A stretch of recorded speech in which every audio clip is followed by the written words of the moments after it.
In the Dharma Expanse Palace of Akanishta is the essence of all Buddhas of the three times, who shows me directly my mind is Dharmakaya. I prostrate to the glorious exalted Guru. Please bless me and all beings that our minds become the Dharma. Please bless us that the Dharma become the path. Please bless us that the path dispel confusion. Please bless us that confusion arise as wisdom. And so to begin today, I would like to thank the organizers, in particular Julia Sahabian, for inviting me to give this talk on this series of programs on the sons and daughters of noble family. I'm very honored to be included in the list of speakers, and I think that it's a very important topic to discuss, because as students of either the Vidyadhara Chogyam Trungpa Rinpoche or of Khenchen Thrangu Rinpoche, we have a great responsibility to continue their activity, to pass on what they have given to us, or what they gave to us while they were present in this world. And so, in a sense, what we're talking about is one of the most important aspects of our Dharma practice, the aspect of how we practice the Guru's instructions, how do we take them onto the path, how do we gain results for them, and how do we preserve them and propagate them for future generations. So this is a really important topic that is actually critical to the Dharma. In the West, to the Dharma all over the world, it's important that we have a sense of transmission, of passing the Dharma down from one generation to the next. And so the question is, well, how do we do this? So before I get too much further in, I think that because this is a really important topic, it's important for us to start by considering our motivations for being here. I'm sure that for many of you there's a sense of devotion for the Vidyadhara Chogyam Trungpa Rinpoche and devotion for Khenchen Thrangu Rinpoche. And that is an excellent basis. Even if you don't have that, the fact that you're listening shows that you have some interest in their activity and in their activity and in continuing what they have done. So we need to remember, why is it that we need to preserve and transmit their activity? And so we must begin by thinking about our motivation and remembering that we are doing these talks in this lecture series not merely for short-term benefit for ourselves, but in order to preserve the Dharma, to pass down the genuine instructions that we've received, so that future generations can continue to practice them and therefore progress down the path and eventually reach the state of Buddhahood. In other words, the best motivation that we can listen to, or that we can consider this topic with, is a motivation of bodhichitta. Of course, the idea of what Buddhahood is difficult. It's difficult for us to understand. It's inconceivable, as it says in so many different texts. It's hard for us to understand. But we should think to ourselves that we just want to bring all sentient beings to the state of completely perfect happiness. And in order to do that, we need to contemplate what the Gurus have given us and then put it into practice. And so please listen with such a motivation today. So one of the reasons why the Gurus, or our teachers, are so important is that this is how we get the Dharma. There are many different types of teachings, different types of teachers. In some sense, even the videos or the recordings, audio recordings, or the books that we listen to or watch or that we read, these are also, in one sense, a guru. But there's also having a guru who's like a teacher who's a real individual. And so this can arrange from many different levels. There are the ordinary teachers in Shambhala system. There are meditation instructors. There are, in other systems, there are instructors in classes and retreat masters, and then and what we would call spiritual friends, or people that we would call in the Vajrayana sense, your guru. There are many different levels of gurus. And it's important for us to have connection with a personal guru of some sort, because no matter how many books we read or videos we watch or recordings we read, we cannot really know for ourselves if we have an actual understanding of the text. It's only by getting the feedback from an individual who has had experience, who has gone further down the path than we have, that we can actually make progress, because that person can give us feedback. A book is never going to give you feedback. I mean, it can help you understand things, but it won't give you feedback. The teacher in the video that was recorded a week or a year ago, or just yesterday even, is not going to be able to stop and give you direct feedback. So we do need to have personal gurus, people who can guide us on the path. So many of us have been very fortunate to make connections with Chogyam Trungpa Rinpoche and with Thrangu Rinpoche, as well as other masters.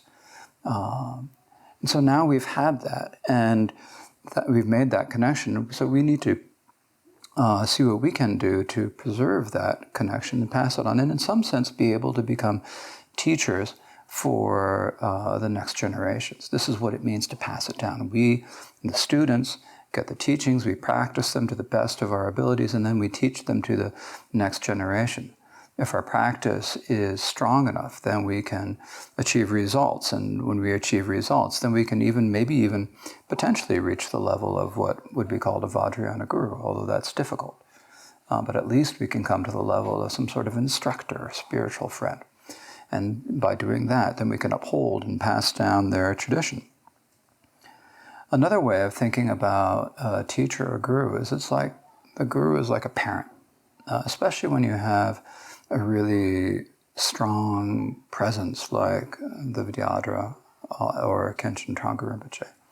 Often in many texts it talks about the guru as being like the parent and the students as being the sons or daughters. Milarepa was like a father, and he had many male great disciples who were called sons, and many female great disciples who were called daughters. And so you've got the father and the sons and daughters. And so then the sons and daughters of Milarepa passed down his teachings, and they have come down to us through the Karma Kagyu, through Chogyam Trungpa Rinpoche and Khenchen Thrangu Rinpoche. So it's kind of like there's a family tree, and we're all part of this family. And as descendants in the family, it's like the descendants in any family. You've got a responsibility to carry on the family line, to pass down the family line, not in the worldly sense of passing down, of necessarily giving birth or having children who would be next generation, but in terms of the Dharma sense of passing on the Dharma to the next generation. So in this way, it's like, for myself, I feel like with Trungpa Rinpoche, I'm kind of like a second generation.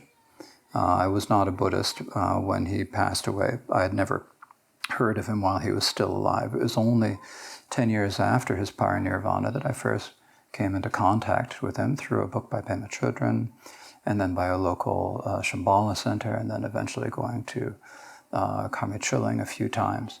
And so in this sense, it's like I was, my initial entry into Buddhism was like through the students of Trungpa Rinpoche, who got me in, who brought me in and helped me develop my interest in particular in the Kagyu teachings.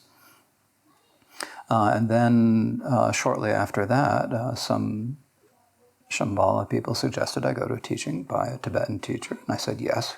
Then I asked who was the teacher. It was Trungpa Rinpoche. And then gradually he became my teacher, and so for him, the relationship that I have with him is, a direct relationship. I had a lot of opportunities to spend time with Rinpoche.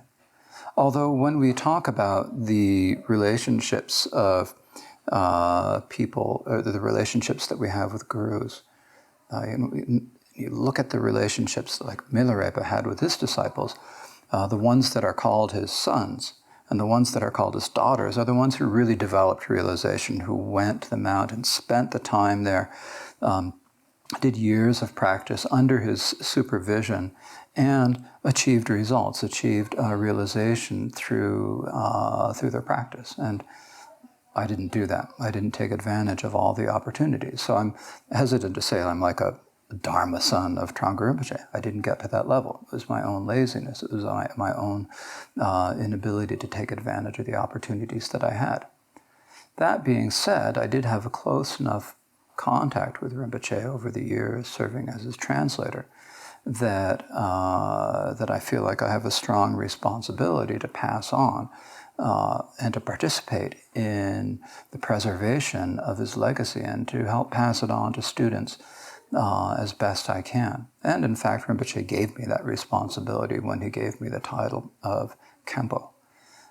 It's like that's saying, Rinpoche telling me I have to do what I can to preserve Rinpoche's tradition.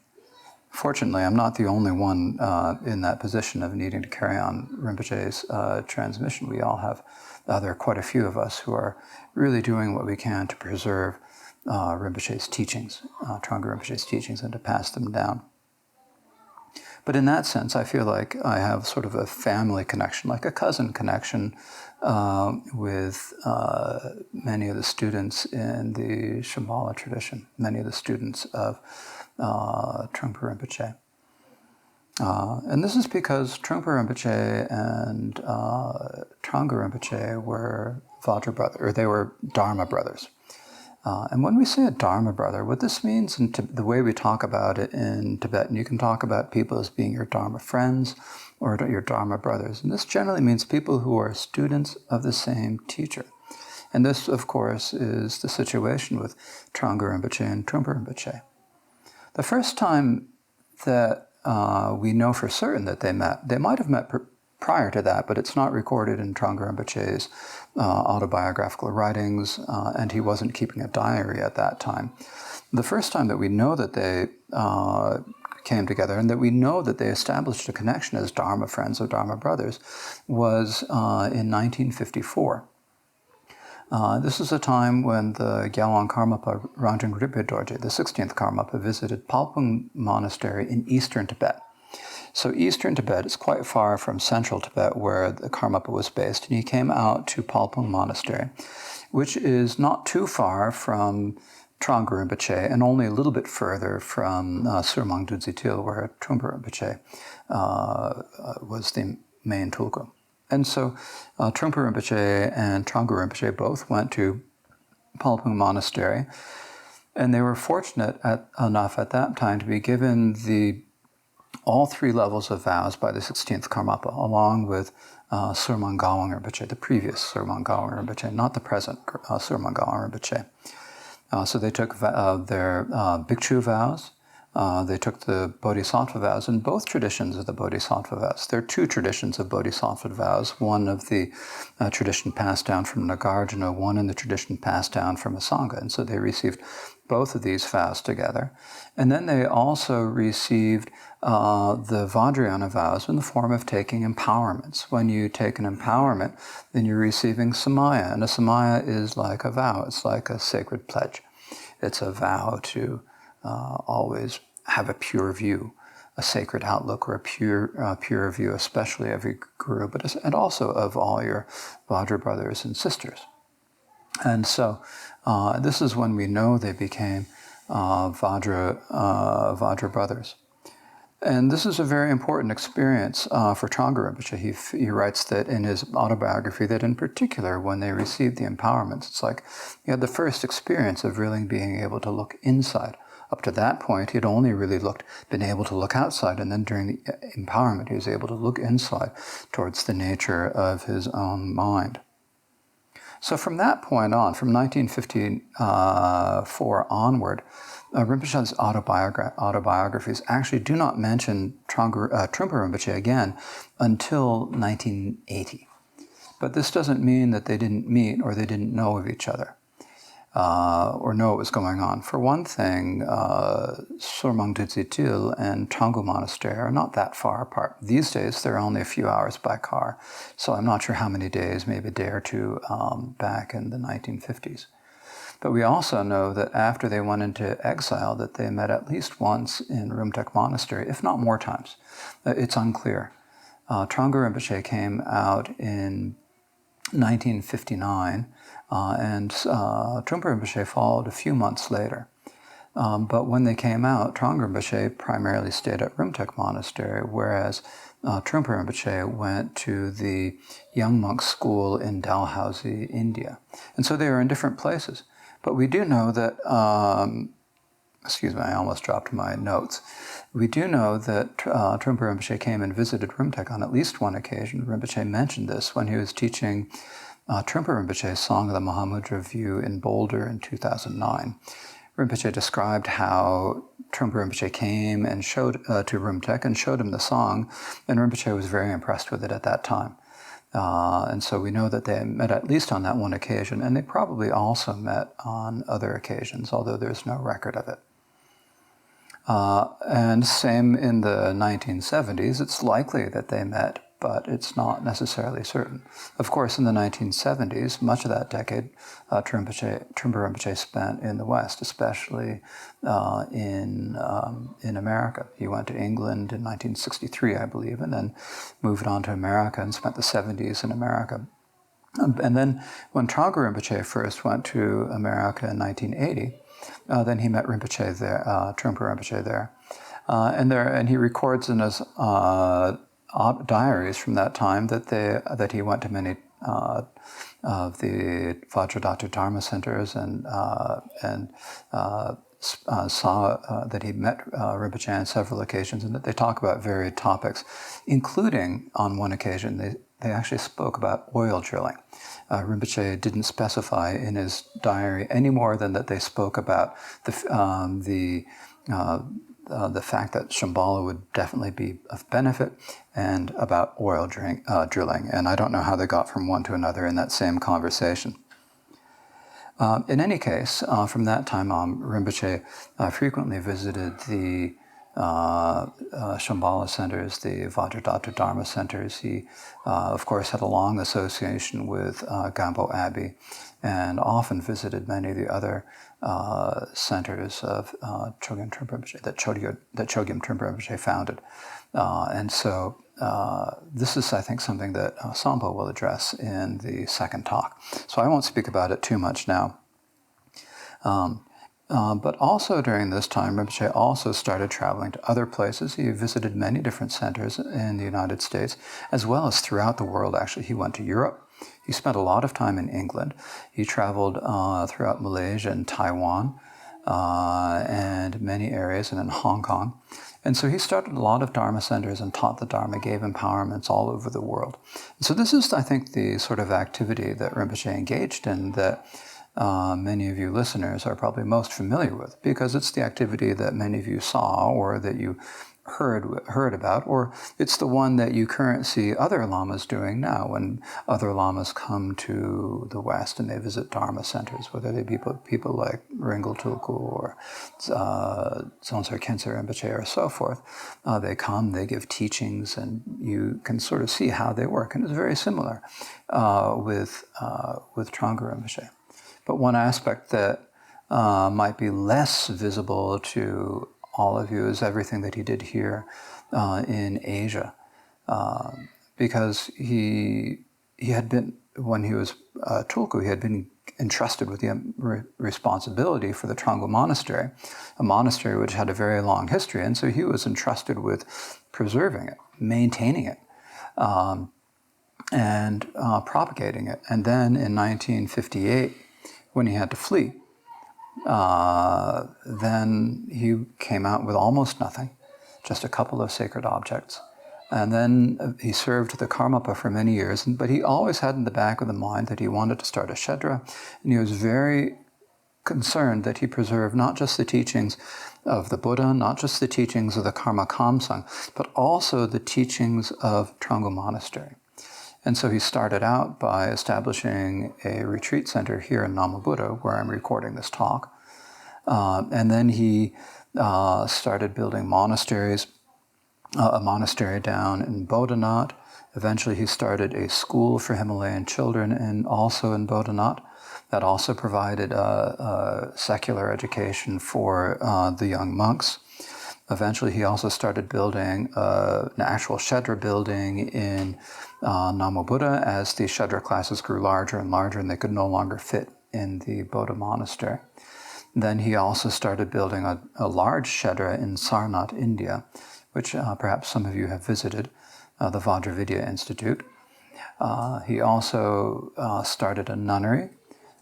Some nuns from the Himalayan region asked him to help them to establish a nunnery for them, and he did, and that nunnery has now grown into Tranguttara Abbey, which has its own Shedra and retreat center.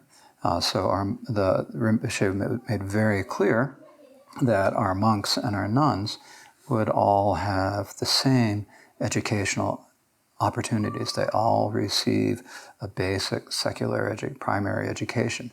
They all receive a Shedra education. They all have the opportunity to go through retreats, the 3-year retreats. And they all have the opportunity to participate in the sphere of activity and to work and serve the monastery. Not only did Rinpoche do all this in Nepal and India, he also, at the same time, helped with the reconstruction of Trungpa Monastery in Tibet twice. First, after the destruction of the monastery in 1959, it was rebuilt on its old location. And then the monastery was destroyed again in an earthquake in 2010 and had to move to a new location. And at that point, Rinpoche also helped with the reconstruction of that monastery as well, although the main aspects of the reconstruction were handled by the Tulku who is resident there, Tulku Lodro Nyima Rinpoche. But in any case, one of the most important things for Rinpoche was preserving the teachings and the traditions of Trungpa Monastery, the traditions of the Trungpa Tsedrup, the long life puja with the lama dancing that has been practiced in Trungpa Monastery for over 150 years. Preserving all of the other pujas that have been, and practices and rituals that have been done there. And also he went through the Shedra at Trungpa Monastery, and he wanted to preserve the teachings there, and so he established the Shedras for the monks and the nuns to make sure that we all had the opportunity to have that full education that he had also received. And a lot of this activity is based on the monastic Sangha. It's like it's said in the teachings, traditionally, it's said that the Sangha is the foundation of the teachings. The Sangha traditionally refers primarily to the monastic Sangha, and especially in Asian cultures these days, the word Sangha, when you say the word Sangha, people almost automatically think of monks and nuns. That's just the way the word is understood in Asia. Because it's the monks and the nuns who devote their lives to practicing the Dharma, to studying the Dharma, to teaching the Dharma. It's like the life of a monk is all involved in learning the Dharma, practicing it oneself, gaining understanding, experience, and realization, and then passing that on to the next lineage, because this is a full-time job.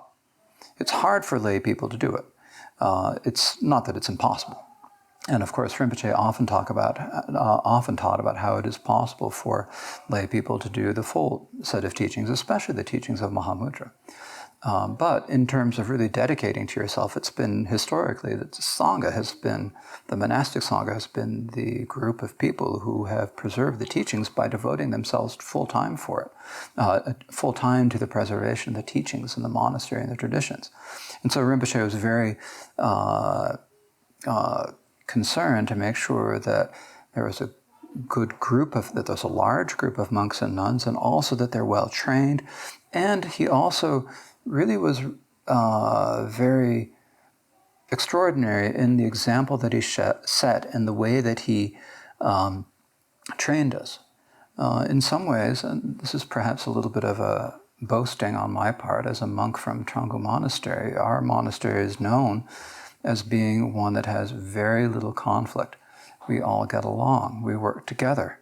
We understand when people are people and don't necessarily do what they should. And we manage to make things work. We work together, we're harmonious, and everything functions smoothly.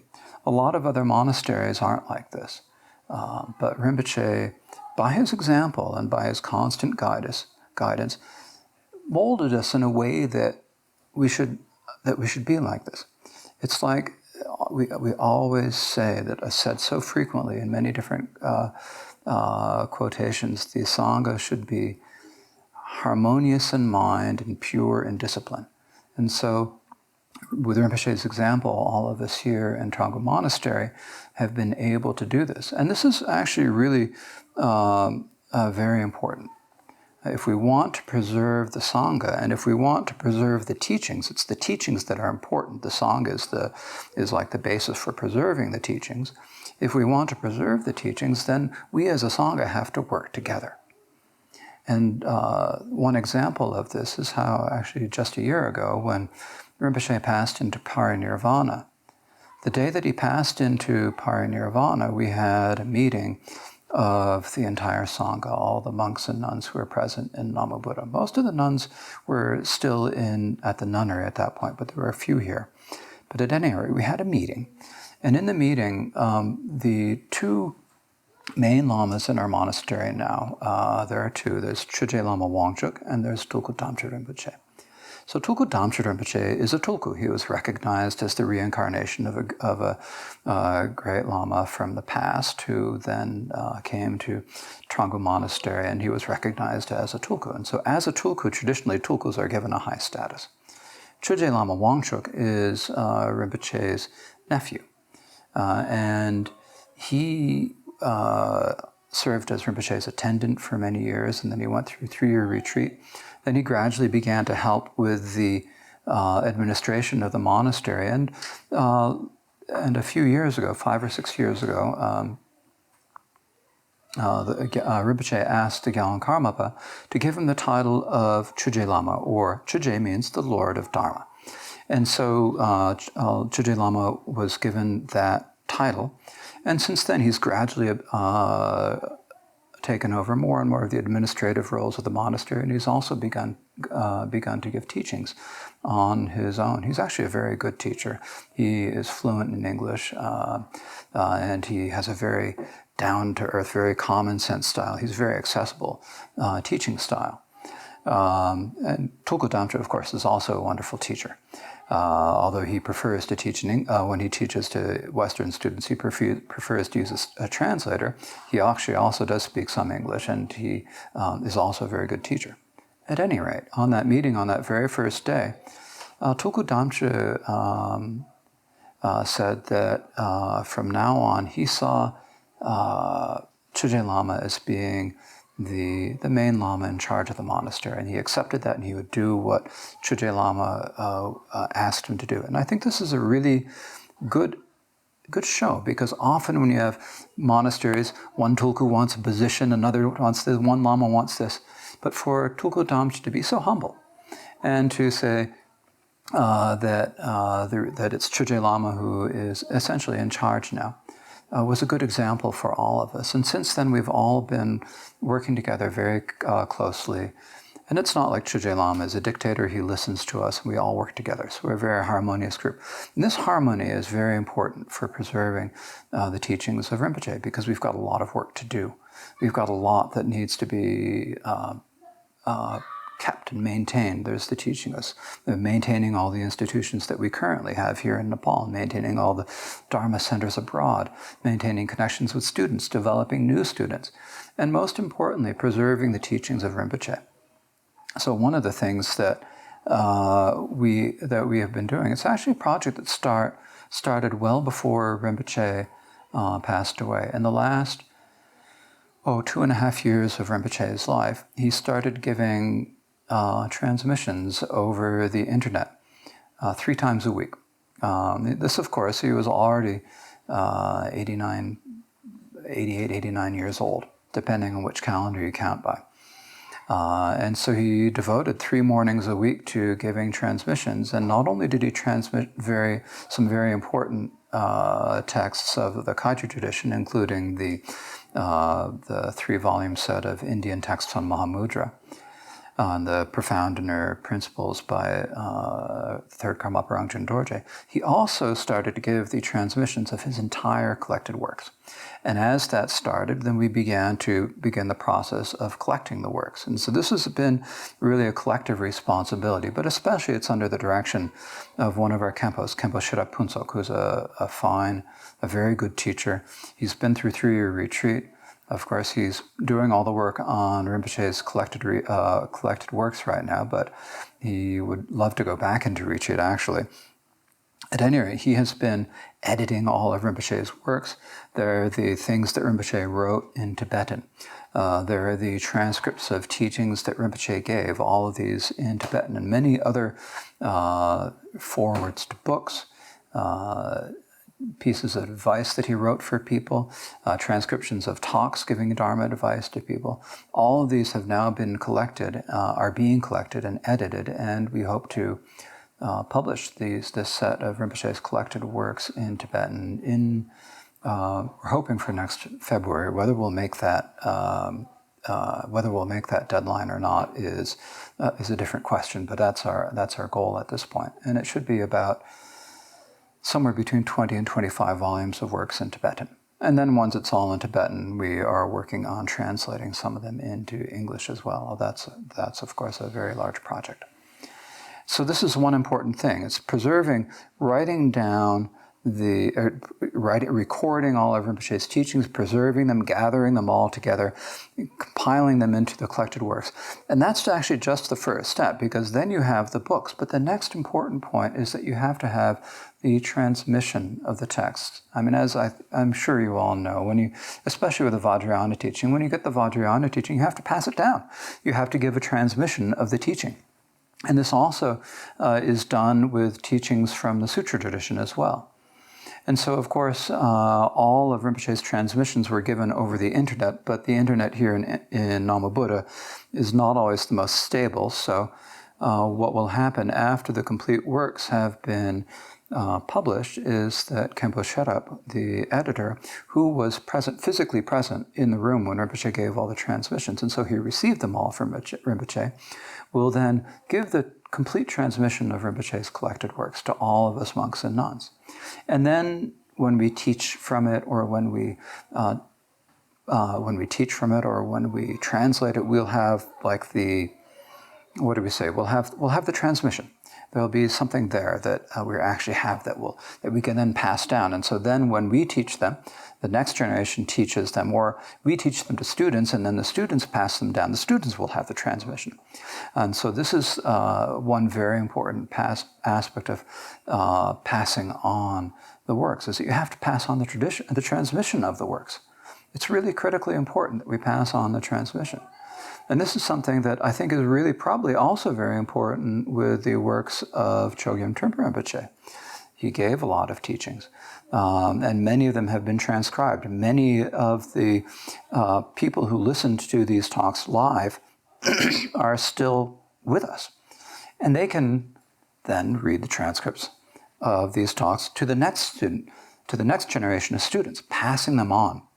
In the Tibetan tradition, the Galwan Karmapa has spoken about this on many occasions. It's important that when you have a transmission, that the teacher be thinking of the students that they're transmitting them to. They're transmitting them to certain students. And so when you have a recording, you're listening to the recording. The recording was made a year ago, 40 years ago, 50 years ago. And there's no certainty that the teacher, of course, with someone like Trungpa Rinpoche or Trungpa Rinpoche, they may well have. There's no certainty. And so that they were. And so the students who receive the teachings should then pass them down by reading them to the next transmission, or to the next generation of students. And especially with, I think, the Vidyadhara's Vajrayana teachings, this is very important. I'm probably a bit of a gadfly on this. I've mentioned it to Larry Mermelstein on a couple of occasions. We've spoken about it.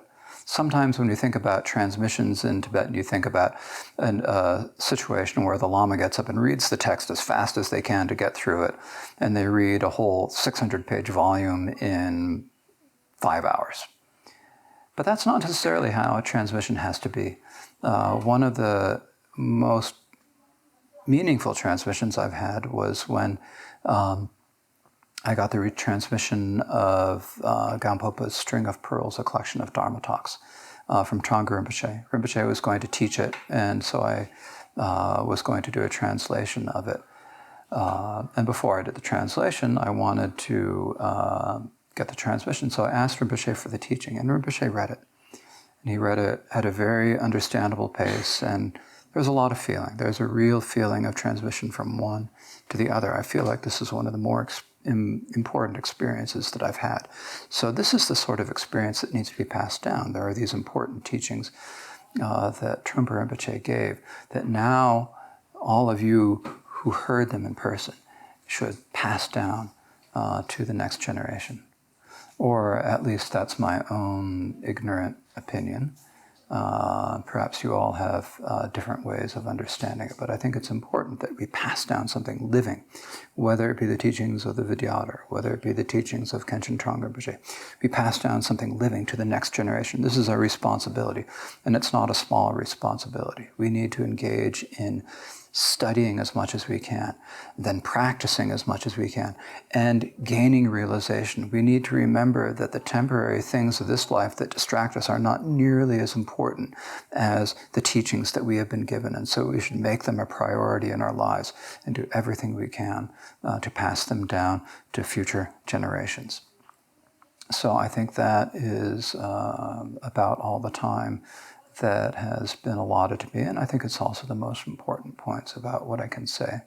So I'd like to thank you all for taking the time to listening to me this afternoon, and I hope to have the chance to speak to all of you at some point, either live or in person or somehow. So thank you very much for listening. So thank you.